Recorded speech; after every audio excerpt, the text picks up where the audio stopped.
Hello friends, welcome back to my channel कॉममेट्स। आप लोग कैसे हैं? होपफुली ठीक होंगे और मैं भी बहुत अच्छी हूँ। आज हम यहाँ पे जो डिस्कस करने वाले हैं क्वेश्चन इकोनॉमिक्स के पेपर का, of course question number 13 A part, B part as well as question number 14। तो आज यहाँ पे हम दो क्वेश्चंस हम सॉल्व करेंगे, बहुत अच्छे तरीके से सॉल्व करेंगे, एक्सप्लेन भी होगा। और इससे पहले कि मैं वीडियो स्टार्ट करूँ, मैं आपको बता दूँ तो मैं क्लास 12th का न्यू बैच स्टार्ट करने वाली हूँ ऑफलाइन, जो हमेशा से हर साल स्टार्ट होता है। तो इस साल भी शुरू हो रहा है new batch for the examination 2026 और वो स्टार्ट होगा from the first week of April. लेकिन याद रखना, ये बैच सिर्फ और सिर्फ गर्ल्स के लिए होता है। ऑफकोर्स ये फ्री नहीं होता है, ऑफकोर्स कौन सा बैच आपका फ्री होता है।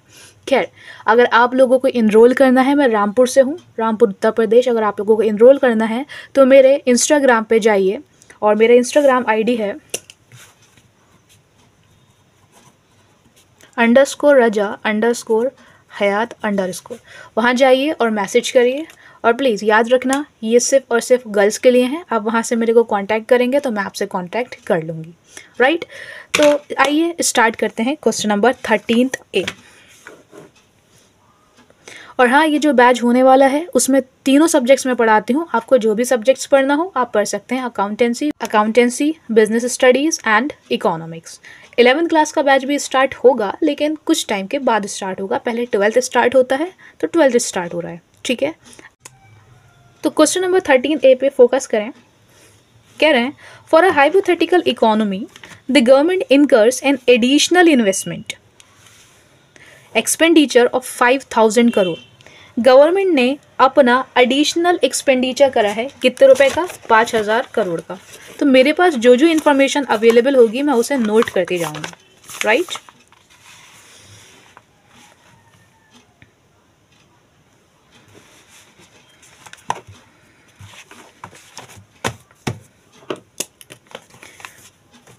तो हमारे पास एडिशनल इन्वेस्टमेंट, याद रखना द वर्ड एडिशनल का मतलब होता है चेंज, मार्जिनल। मतलब ये काय की बात कर रहे हैं? चेंज इन्वेस्टमेंट की। चेंज काय से रिप्रेजेंट करते हैं? ट्राइंगल से, यानी कि चेंज इन्वेस्टमेंट। और इन्वेस्टमेंट काय से रिप्रेजेंट होता है? आई से, ठीक है। और इनकम काय से रिप्रेजेंट होती है? वाई से। वैसे पूछ लिया मैंने, आप लोग काफ़ी समझदार हैं वैसे। खैर, वो हमें कितना दे दिया है? 5000 करोड़। क्लियर। उसके बाद अज्यूमिंग दैट, हमें अज्यूम करके चलना है that marginal propensity to save, that is MPS, becomes half from its present level of 20%। यानी कि MPS की जो लेवल थी 20%, MPS की लेवल कितनी थी? 20%। 20% का मतलब 20 डिवाइड बाई 100 कितना हो गया? 0.20, ठीक है। इन्होंने बोला है कि अब उससे आधी हो चुकी है, बिकम्स हाफ। 20% का आधा, यानी कि अब MPS हमारा कितना हो गया? 10%, यानी कि 10/100, ये कितना हो जाएगा हमारा? 0.10। क्लियर, ठीक है। Estimate the change in income, change in income मतलब ये डेल्टा वाई, ठीक है। Estimate the change in income due to this fall in MPS। ये जो हमारा MPS में गिरावट आई है, इसकी गिरावट आने की वजह से हमारी चेंज इन इनकम में क्या असर देखने को मिला, हमें ये बताना है, ठीक है। तो देखिए, ये तो सिर्फ मैंने आपको लिख दिया है यहाँ पे। इसको सॉल्व कैसे करेंगे? हमें चेंज इन इन्वेस्टमेंट दे रखा है 5000 करोड़। क्लियर। ज़रा MPS पे गौर डालिए। MPS पहले था 0.20 और अब MPS कितना है? 0.10। इसमें तो कोई दिक्कत नहीं होनी चाहिए। उसके बाद देखिए, हमें निकालना है ये चेंज वाई। आपको पता है कि K is equals to change, हमारा क्या होता है? चेंज हमारा होता है Y upon change upon I. यही होता है ना फॉर्मूला? हाँ। तो यही होता है कि हमारा K मतलब जो हमारा मल्टीप्लायर होता है, इन्वेस्टमेंट मल्टीप्लायर, उसकी वैल्यू क्या होती है कि इन्वेस्टमेंट के चेंज आने की वजह से हमारी इनकम में कितना चेंज आया। तो यहाँ से मैं चेंज वाई निकाल सकती हूँ, लेकिन मेरे पास देखिए क्या क्या है। मेरे पास चेंज आई है, लेकिन क्या मेरे पास K है? नहीं। यानी कि मैं कहीं से अगर K निकाल लूँ कैलकुलेट कर लूँ तो मैं ये वाला फॉर्मूला पुट करके क्या कर सकती हूँ, जो हूँ चेंज इन वाई निकाल सकती हूँ। अब आपको पता है के 3 फार्मूले होते हैं। एक तो ये है फार्मूला, एक फार्मूला ये होता है K is equals to 1 minus M P C, एक होता है K is equals to 1 upon M P S. तो मेरे पास एम पी एस गिवन है तो मैं रिक्वायरमेंट के हिसाब से कौन सा लगा दूंगी, 1 अपॉन एम पी एस। तो यहाँ पे मैं के निकाल लेती हूँ, that is 1 upon M P S. Clear, यानी कि 1 अपॉन एम पी एस मतलब 0.20, पॉइंट हटा 0 बढ़ा, 2 0 बढ़ गए, 0 से 0 कैंसिल, 2 1 ज़ा 2, 2 5 ज़ा 10, कितना आ गया, ये 5 आ गया। क्लियर, सेम इधर निकालूंगी 1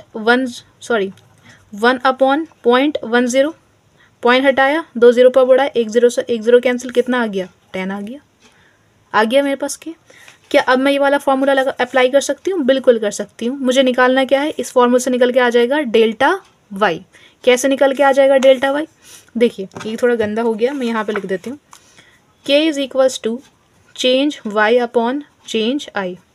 मुझे ये निकालना है डेल्टा वाई, ठीक है, तो मैं इसको इधर भेज दूंगी मल्टीप्लाई में, राइट।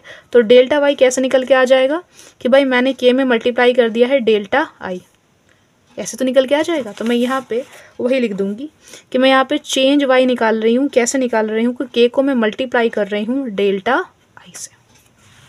क्लियर, तो पहली कंडीशन में देखिए ज़रा, के मेरा कितना है 5, डेल्टा आई तो वही है 5000, तो 5 5 ज़ा 25।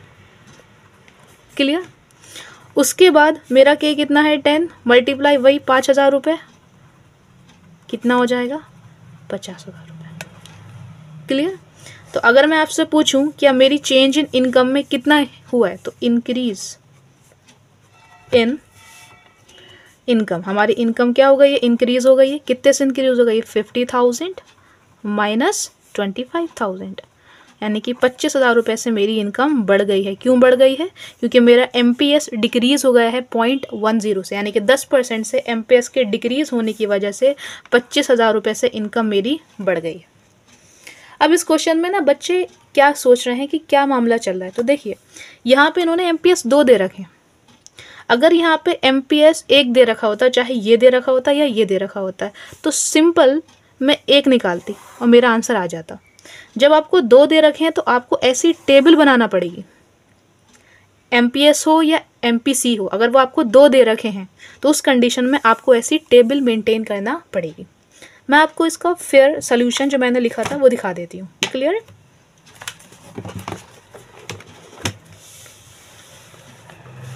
तो ये देखिए ये है, आप इसका स्क्रीनशॉट ले लीजिए और देखिए कैसे प्रेजेंट कर रखा है। गिवन हमें क्या था, change in investment that is delta आई, वो कितना दे रखा था 5,000 करोड़। एमपीएस हमारा पहले 20% था, मतलब 0.20 था, वो 10 मतलब आधे से हाफ से डिक्रीज हो गया था, यानी कि 0.10। क्लियर, उसके बाद मैंने इन्वेस्टमेंट मल्टीप्लायर निकाला था, यहाँ पे आप थोड़ा सा अगर आपको याद हो ये निकाला था, ठीक है, K is equals to 1 upon MPS लगा के ये आ गया था 5 और 10। फिर चेंज इन इनकम मैंने कैसे निकाली, delta Y is equals to K into delta I, ठीक है, तो वो आ गया 25 और 50। तो देखिए hence with the change in MPS के चेंज होने की वजह से क्या कितना चेंज हुआ है, फ्रॉम 0.2 से 0.10 आ गया है। हमारी इनकम इंक्रीज हो गई है कितने से, 25,000 रुपये से। तो इस पे आपको 3 मार्क्स मिलेंगे। क्लियर, अगर आपने सिर्फ इतना ही छोड़ दिया तब आपको 2 मार्क्स मिलेंगे, लेकिन अगर आपने ये सारी बातें लिख कर आए, ठीक है, तो आपको कितना मिलेगा, 1 मार्क्स, क्योंकि यहाँ से पता नहीं चल रहा ना कि आपकी इनकम कितनी इंक्रीज हुई, इनकम इंक्रीज हुई डिक्रीज हुई, आपको नीचे लिख कर आना है, उसके 1 मार्क्स हैं। सेम ऐसा क्वेश्चन आपको इलस्ट्रेशन में भी दे रखा है, मैक्रो इकोनॉमिक्स में लास्ट में दे रखा है, एक बार गो थ्रू कर लेना, राइट। नेक्स्ट क्वेश्चन है 13 का बी वाला, मतलब बी पार्ट देखिए, लिखा हुआ है state the meaning of autonomous investment. हमें ऑटोनॉमस इन्वेस्टमेंट का मीनिंग बताना है। आपको पता है ये एडी और एएस वाला जो चैप्टर था या पूरा जो यूनिट था उसमें इन्वेस्टमेंट हमने 2 टाइप्स की पढ़ी थी, एक इंड्यूस इन्वेस्टमेंट थी, एक ऑटोनॉमस। लेकिन ये बात आपको बताई गई होगी आपके टीचर के द्वारा कि अगर इस चैप्टर में अगर हम इन्वेस्टमेंट की बात करते हैं तो वो कौन सा इन्वेस्टमेंट होता है, ऑटोनॉमस, इंड्यूस इन्वेस्टमेंट नहीं होता है। तो उसी ऑटोनॉमस इन्वेस्टमेंट की 1 मार्क में डेफिनेशन पूछ रहे हैं, आइए देखिए।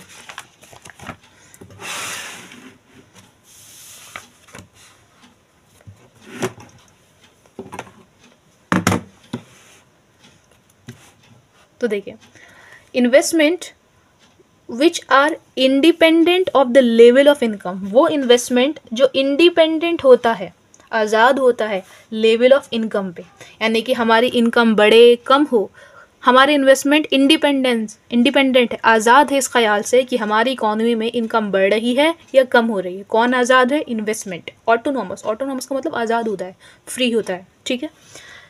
Are known as autonomous investment. तो ऐसे इन्वेस्टमेंट्स को हम क्या बोलते हैं? ऑटोनॉमस इन्वेस्टमेंट बोलते हैं। बहुत भारी डेफिनेशन थी, नहीं समझ में आई होगी, right. Okay, next question number 14, elaborate the two components of aggregate supply, that is AS, in a two sector economy। तो टू सेक्टर इकोनॉमी में AS के components को elaborate मतलब explain करना है। 4 मार्क्स का क्वेश्चन है। तो आपको पता है कि जो AS होता है उसमें 2 ही components होते हैं, that is AS is equals to C plus S, consumption and saving। यानी कि 4 मार्क्स का टोटल क्वेश्चन है ना, तो 2 मार्क्स 2 मार्क्स, तब जाके आपको टोटल कितने मिलेंगे? 4 मार्क्स। क्लियर है? आइए तो देखते हैं कैसे इसको लिखेंगे। देखिए, in a two sector economy aggregate supply comprises of consumption and savings.